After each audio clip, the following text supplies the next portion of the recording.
그 숫자에 새겨진 신의 코드라는 제목으로 이제 진행하도록 하겠습니다.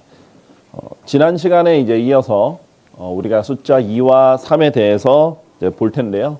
이 숫자 1에 대해서 그리고 또 하나님께서 이 자연 속에 얼마나 많은 숫자 법칙들을 얼마나 다양한 숫자의 법칙들을 이렇게 두셨는지 이런 정확한 법칙과 또 이 계산을 통해서 일어나는 현상들이 아니면 이 땅에 일어난 모든 일들 이렇게 설명할 수 없는 것이죠. 우리 모든 궤적들이 정확한 계산 속에서 움직여가고 있는데 우리 모든 것을 창조하신 분께서 다 직접 측정하고 계산해서 만들어 놓으신 거라는 것도 지난 시간에 봤습니다.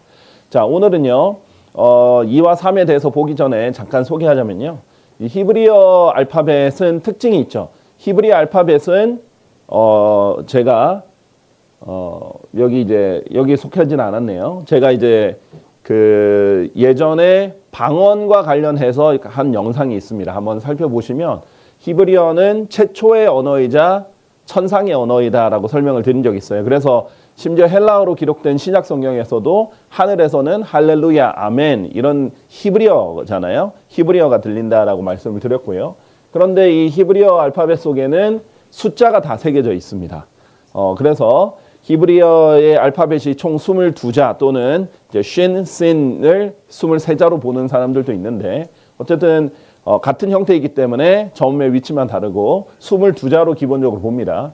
이 22자의 알파벳 속에 이제 숫자를 다 상징을 해요. 그래서 이제 기본적으로 1에서 400까지 상징하고요. 그 외에도 이제 500에서 900까지도 추가로 이 뒤에 이 끝에 자리가 이게 달라지는 형태는 소밋 형태라고 하거든요. 소핏 형태라고 하는데 이 소핏 형태에 따라서 숫자를 더 바꾸기도 하는데 기본적으로는 1에서 400이 이렇게 배치가 됩니다. 이걸 게마트리아라고도 해요.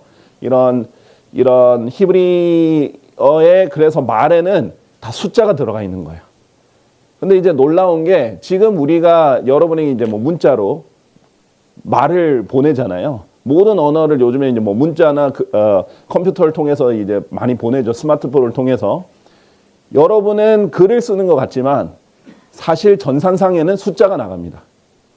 그래서 모든 컴퓨터는 숫자가 코드로 되어 있어가지고 그게 전환이 돼서 나가는 거잖아요. 그래서 여러분은 그냥 말을 해요.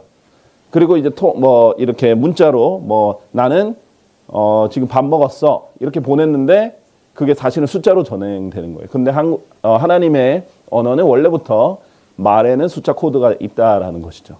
재미있는 것 중에 하나는 이 알렙이 이제 첫 단어입니다.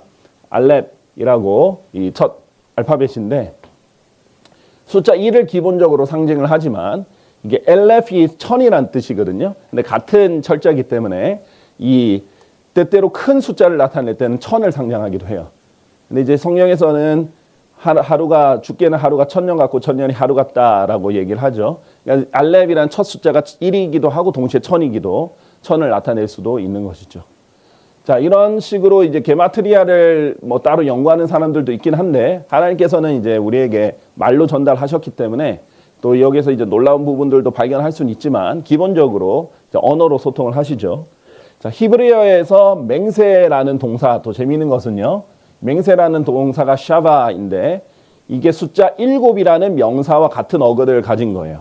그러니까 숫자 7을 동사화하면 맹세하다가 되는 거죠. 그래서 고대 히브리 문화에서 맹세하다는 문자적으로 스스로를 7으로 하다 이런 뜻을 가지고 있기 때문에 또는 7을 취하다라는 개념에서 유래한 것이고, 그래서 하나님께서 맹세하셨다는 것은 하나님께서 스스로를 7으로 하셨다, 자신을 7으로 하셨다 이런 뜻을 하기도 하죠. 그래서 지난 시간에 성경 속에 하나님께서 어떻게 7으로 수많이 이렇게 일을 하셨는지 7을 그래서 완성의 숫자다라고도 하기도 하죠. 그래서 하나님께서는 숫자와 굉장히 밀접한 관계로 일하신다라는 것을 기본적으로 소개만 하고 진행하도록 하겠습니다. 자, 그래서 성경 속에 이제 숫자 2와 3의 의미를 기본적으로 보도록 하겠습니다.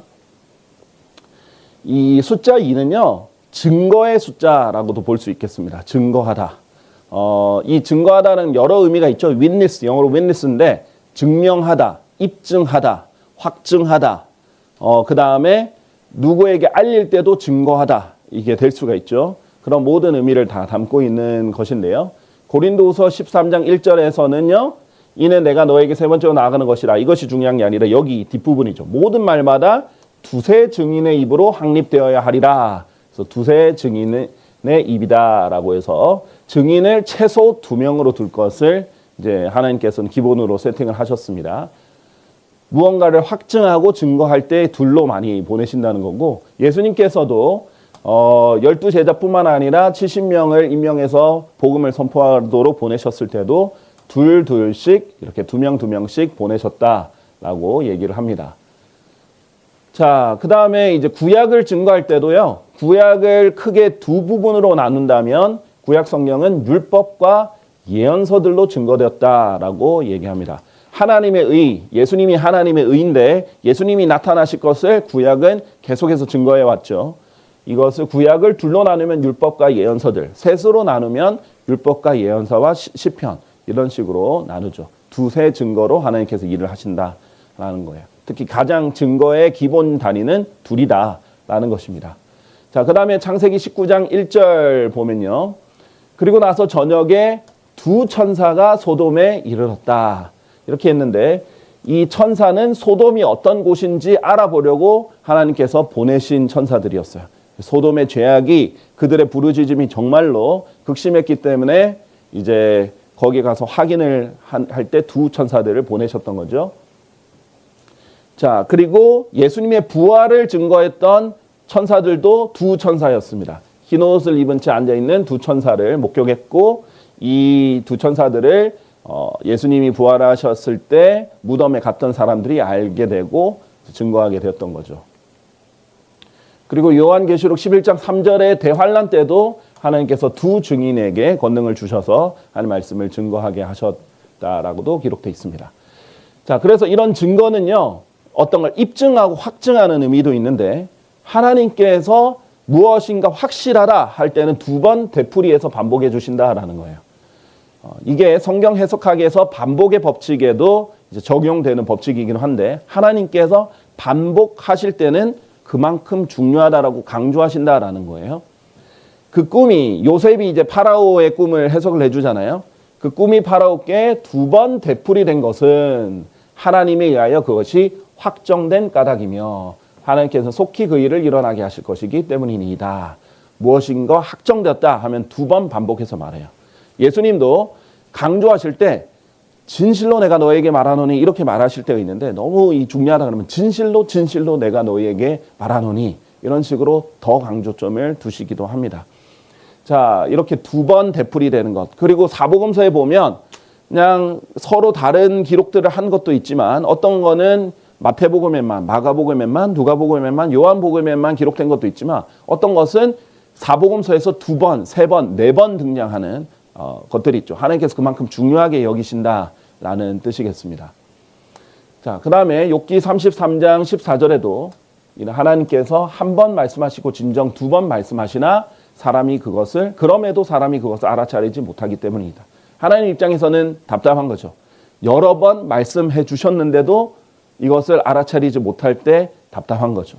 그러니까 하나님께서는 여러분에게 전달하는 가장 기본적인 것이 하나님의 말씀이에요. 하나님의 말씀으로 특히 여러분에게 두 번, 세 번 말을 했는데도 그것을 반응을 하지 않고 못 알아차리고 계속 길을 가다가 이제 호되게 징계를 당하든 어떤 패망을 당하든 어떤 문제가 생기든 그렇게 될 수도 있죠. 그 외에도 하나님께서는 다양한 형태로 어떤 환경을 통해서든 주변 사람들의 말을 통해서든 계속 여러분에게 신호를 주실 때가 있습니다. 그런데 이것을 무시하면 안 되겠죠. 그래서 우리가 잠언에 보면 모든 길들에서 하나님을 인정해야 된다라고 얘기를 합니다. 자, 그럼 숫자 2에서 배우는 수업이 있는데 또 하나의 2의 특징은요. 1과 관련해서 2는 분리와 관련된 숫자입니다. 우리가 이 숫자 1을 배웠을 때 연합의 숫자라고 했잖아요. 하나가 되고 유일하다, 연합된다, 하나가 되는 이런 연합을 강조를 했다면요. 둘은요, 1과 관련했을 때는 분리의 형태이기도 합니다. 자, 아모스 3장 3절요. 두 사람이 동의하지 않고서 그들이 동행할 수 있겠느냐? 둘이 동의해서 한 길을 가게 되면 연합을 하게 된 것이고 동의해서 하나로 가게 되는데 동의하지 않으면 각자 다른 길을 가겠죠.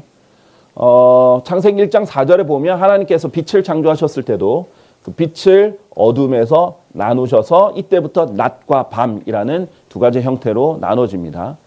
그래서 창세기 1장 16절에 하나님께서는 낮과 밤을 주관하도록 두 개의 커다란 빛들을 만드셨다. 그래서 낮과 밤을 주관을 하게 따로 나눠진 겁니다. 그리고 창세기 2장에 보면 이제 남자와 여자도 원래 하나였죠.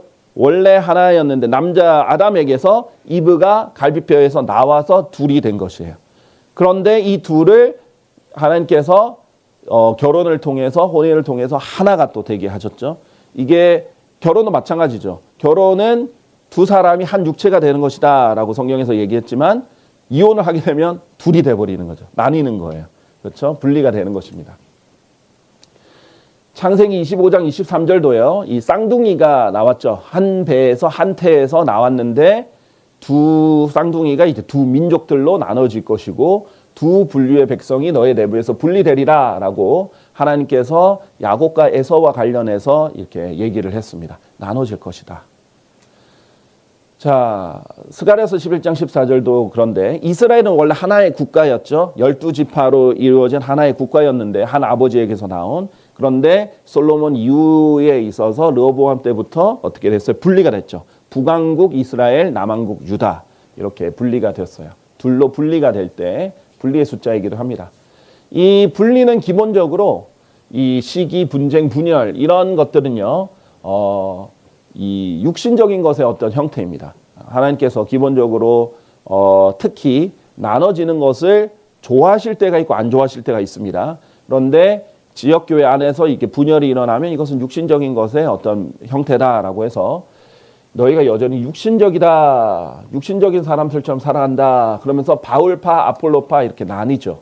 이런 것을 사람을 따라 나뉘는 것도 이제 분열, 육신적인 것의 형태고 나뉜다, 분리의 숫자이고요.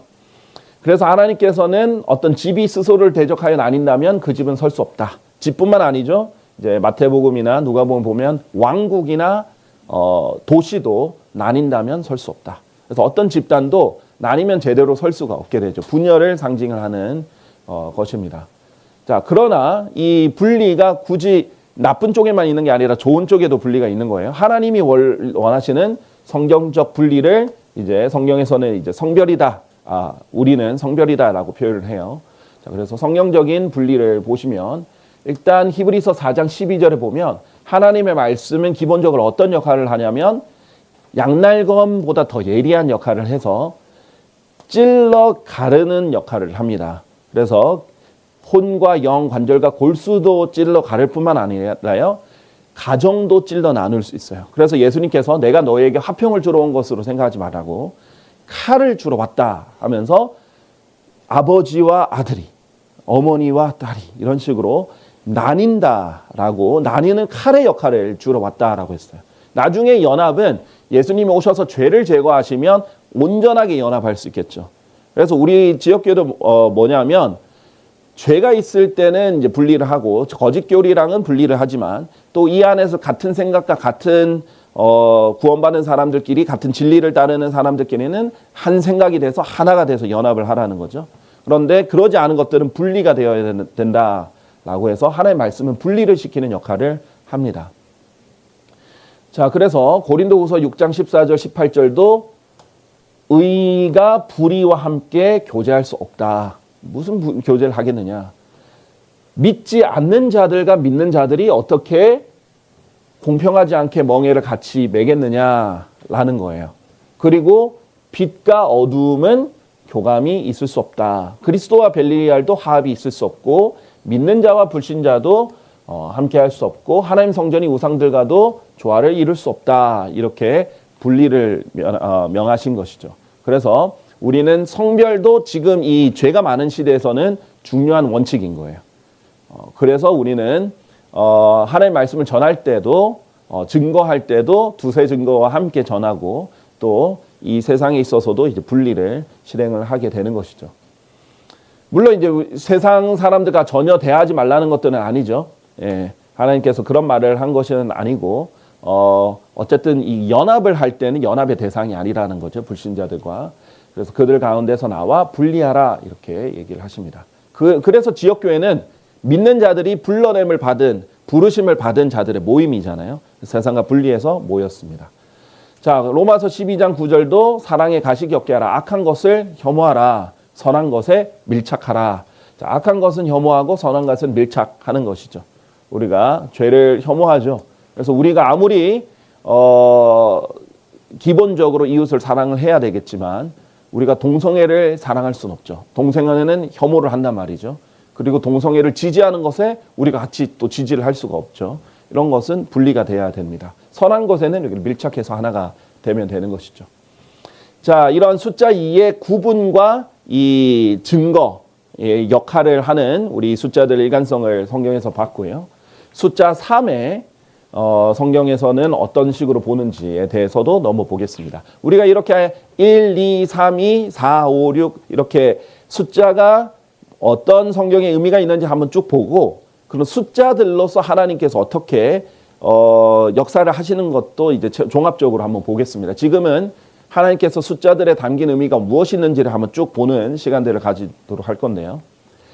일단 숫자 3은요. 하나님의 숫자라고도 할 수 있겠습니다.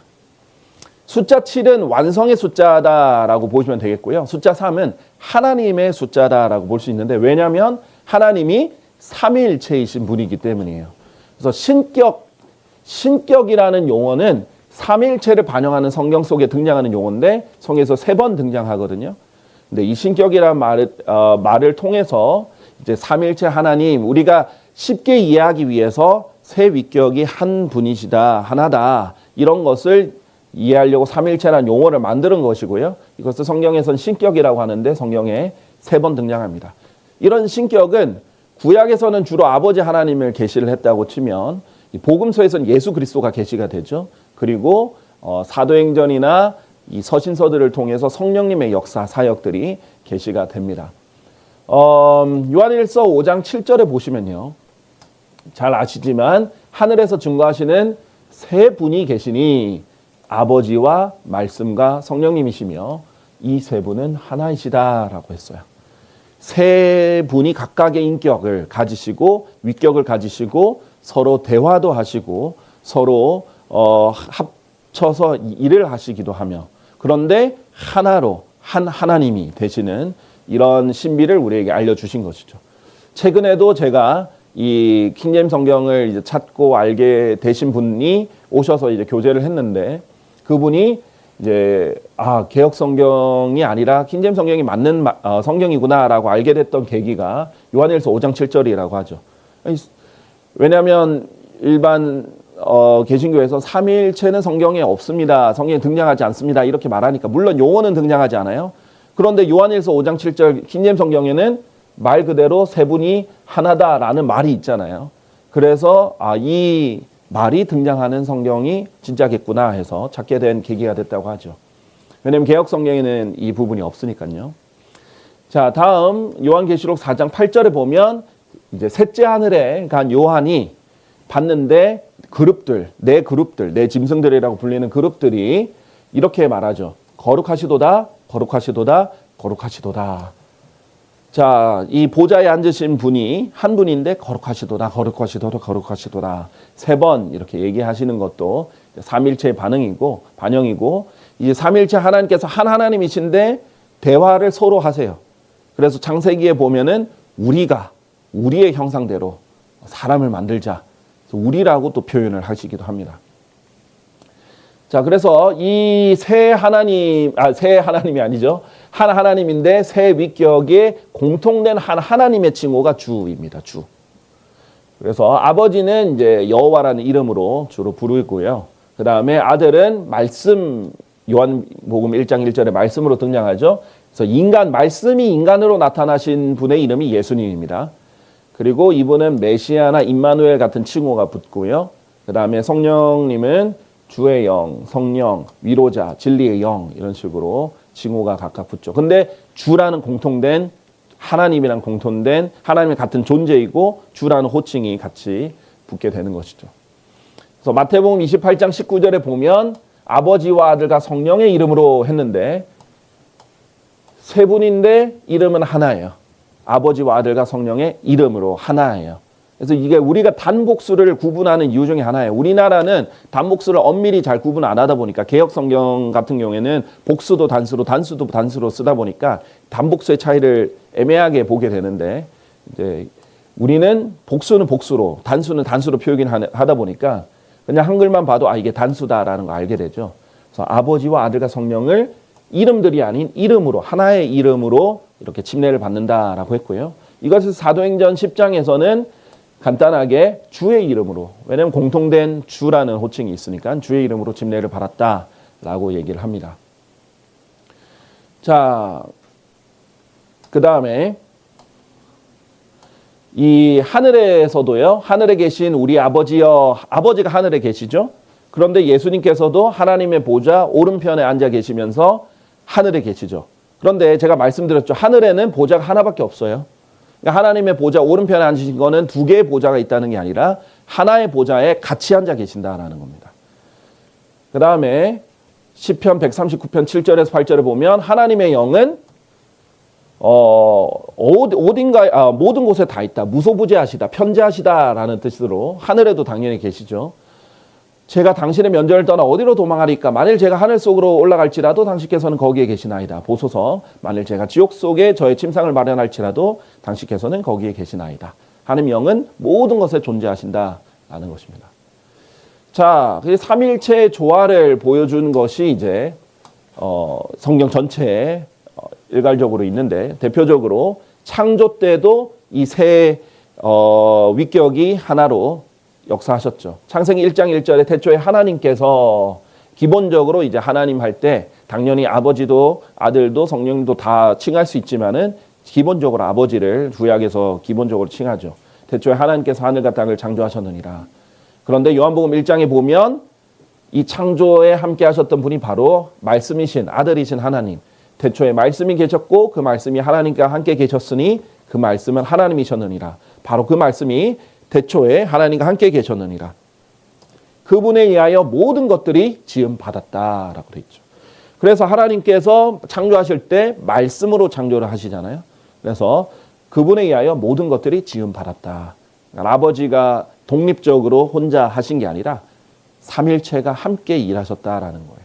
그리고 창세기 1장 2절에 창조 때도 보면 하나님의 영께서 성령께서 물들의 표면 위에 움직이신 부분도 보이게 되죠.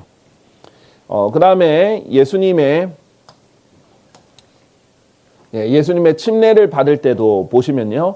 예수님께서 침례를 받으면서 공식적으로 사역을 시작하시고 메시아로서 사역을 시작하시는데 예수님께서 침례를 받고 물속에서 올라오셨을 때 하나님의 영께서 비둘기같이 내려오셨죠. 성령님이 보이고요. 그 다음에 하늘로부터 음성이 와서 이는 나의 사랑을 받는 아들이니 내가 그의 안에서 매우 기뻐하노라 해서 아버지께서 하늘에서 음성을 비춰주십니다.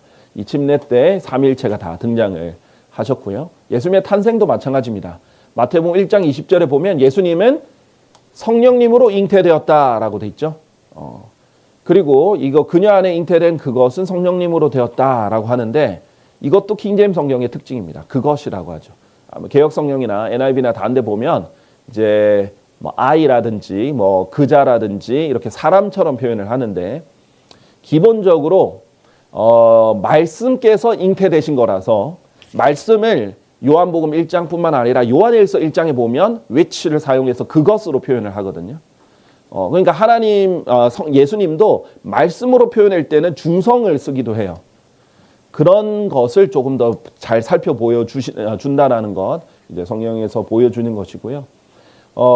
예수님께서도 탄생하실 때 성령님으로 잉태되고 그 다음에 예수님은 태어나시고 아버지께서는 낳으셨다 이렇게 표현됩니다.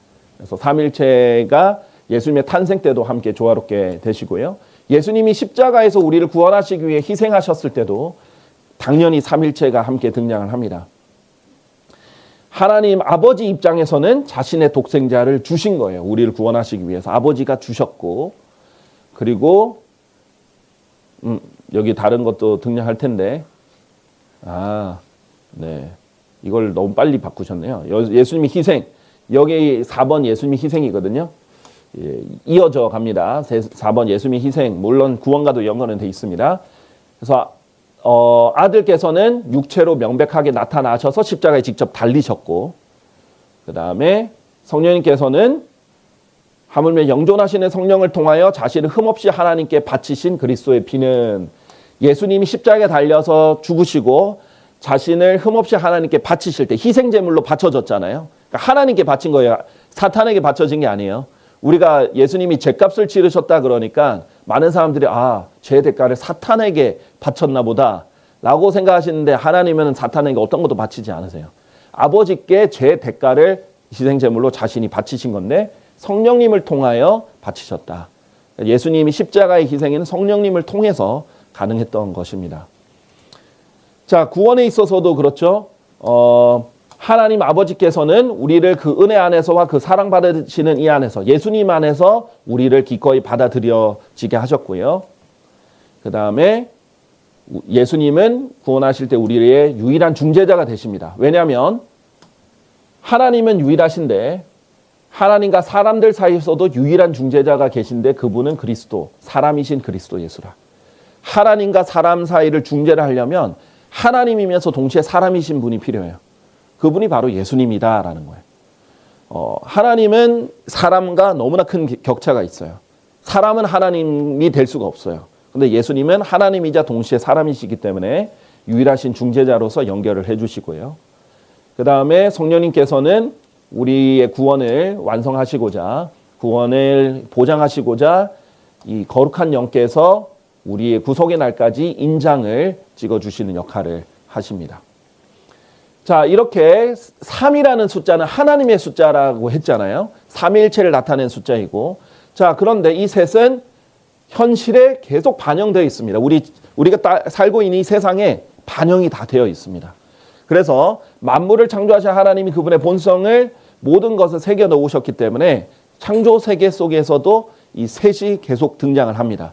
하나님의 숫자니까 이 창조물에 계속 반영이 돼요. 이 3이라는 숫자가.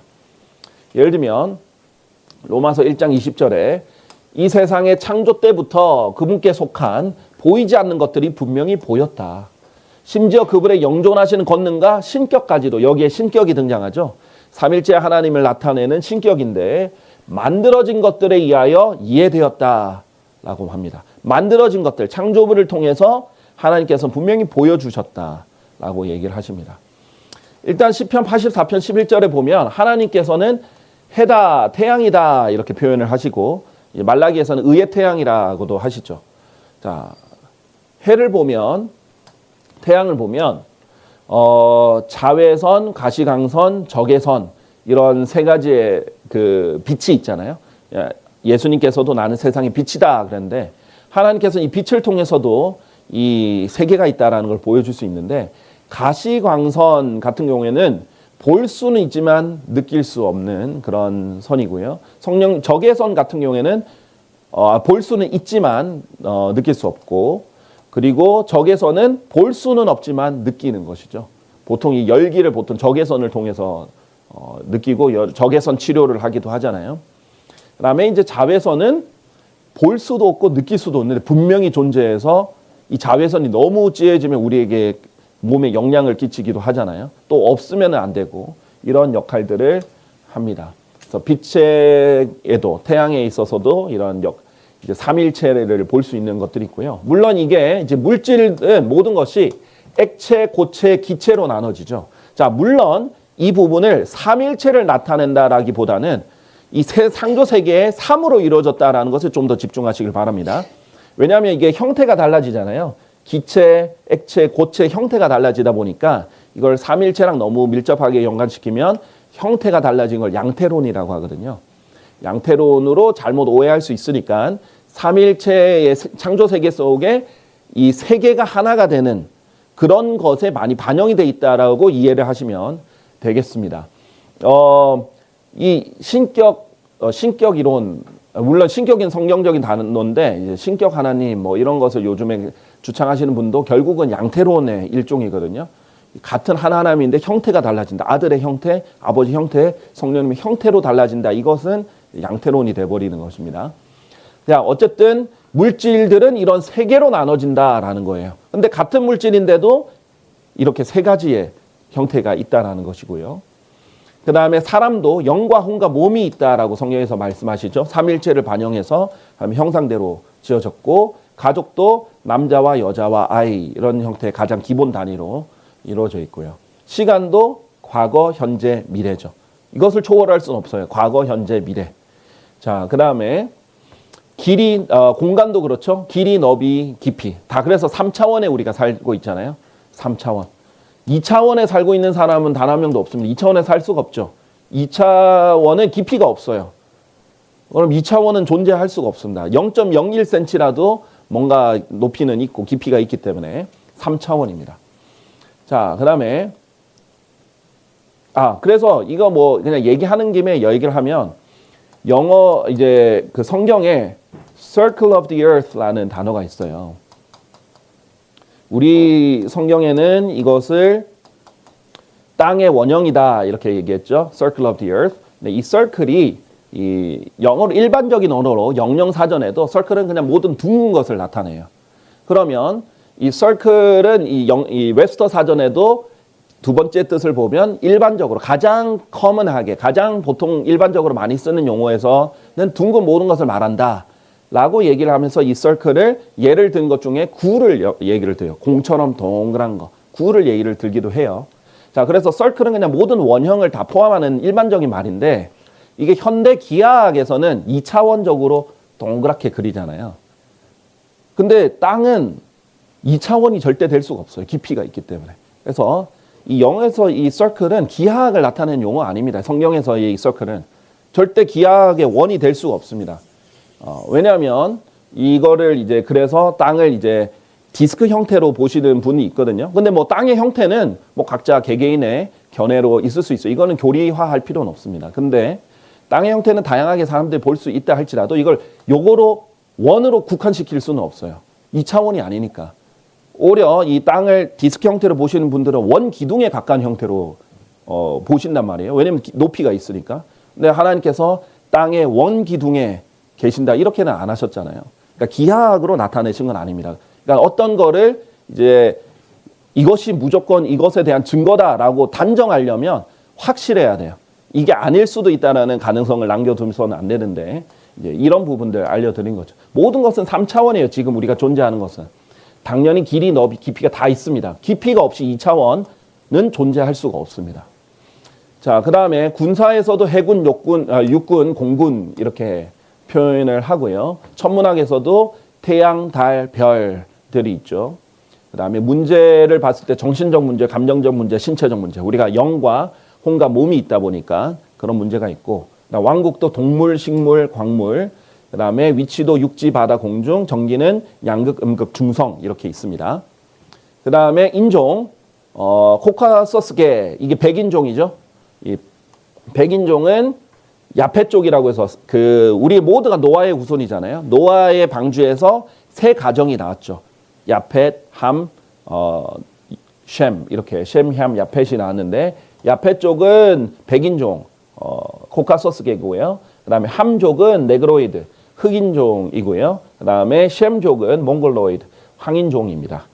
요즘에는 이제 몽골로이드란 말이 부정적으로 쓸 때가 있어요. 이 어떤 눈 사이가 멀게 이렇게 태어나고 이렇게 눈이 작게 태어나는 그런 장애를 몽골로이드라고 하거든요.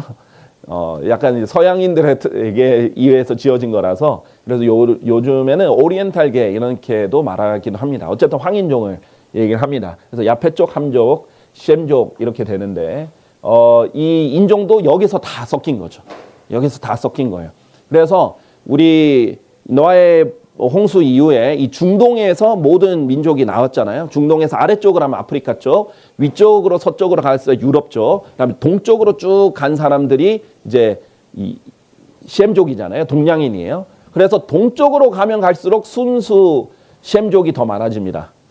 그래서 우리나라나 일본처럼 완전 동쪽 그 극동쪽에 있으면 좀 덜 섞인 거예요. 그런데 이제 이 아시아에서도 예를 들면은 이 동남아시아 같은 경우는 좀 섞였죠. 그래서 좀 더 검죠. 인도는 훨씬 더 검고 또 많이 섞였죠. 이런 식으로 중간에 섞였고 아시아도 북쪽에 가면 또 백인이랑 많이 섞였죠. 그런 것처럼 동쪽으로 갈수록 이제 순수 셈족의 모습이 나오는 것이고 야페 쪽도 마찬가지입니다. 백인종도 원래는 기본적으로 이제 푸르거나 초록색 눈에 창백한 피부에 이런 금발 머리가 기본이라면 많이 섞이면서 이제 프랑스계 같은 경우는 검은색 머리에 이제 좀 키가 작고 이런 형태가 나오기도 하고요. 흑인족도 완전히 새까만 흑인이 있는 반면에 좀 덜 새까만 사람들도 있죠. 이런 인종들의 차이가 있습니다. 자, 음악도 화음, 리듬, 선율이 있죠. 화성, 리듬, 선율이라고도 하는데 이렇게 세 가지로 나눠져 있고요. 그다음에 색도, 색상, 명도, 채도 이렇게 색의 3요소가 있고요. 색상 자체는 빨강, 초록, 파랑이 기본 3색입니다. 삼원색이라고도 하고요. 그다음에 역사는 고대, 중세, 현대 항상 이렇게 나누죠. 그러니까 신기해요. 뭘 기준으로 중세를 나눴는지. 근데 너무 신기하게 그게 중세가 말이에요. 중간이에요. 그 교회사에 보면 2000년 교회사의 중간에 있는 역사를 중세라고 하거든요. 근데 세상 사람들이 그렇게 중세라고 불러요. 지금 이제 우리는 현대, 그러니까 교회 시대 거의 끝에 살고 있습니다. 자, 그 다음에 성경의 언어 보면 히브리어, 아람어, 헬라어 이렇게 세 언어로 기록되었죠. 그 다음에 해석도 성경을 해석할 때 교리적, 역사적, 영적으로 해석할 수 있습니다. 동방의 지뢰자들도 세 가지 선물을 가지고 왔는데 예수님의 세 가지 직분인 예언자, 제사장, 왕으로서의 기름 부음 받은 자로서의 세 가지 직분을 나타내기도 하고요. 그 다음에 이제서 기름 부음 받은 자, 그리스도라는 의미는 기름 부음 받았다는 건데 구약의 기름 부음 받은 사람이 이 세 직분이 있었고, 그 다음에 구약 제사의 세 가지는 개인을 위한 제물을 드리는 것과 가족을 위한 것, 국가를 위한 것이 있었습니다.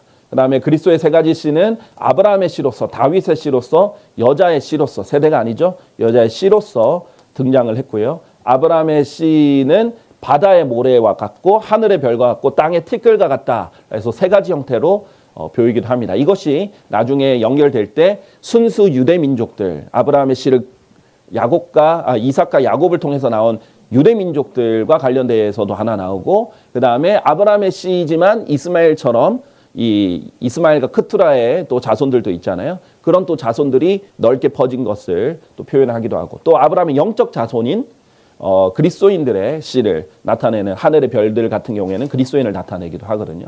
이렇게 세 가지 표현을 했습니다.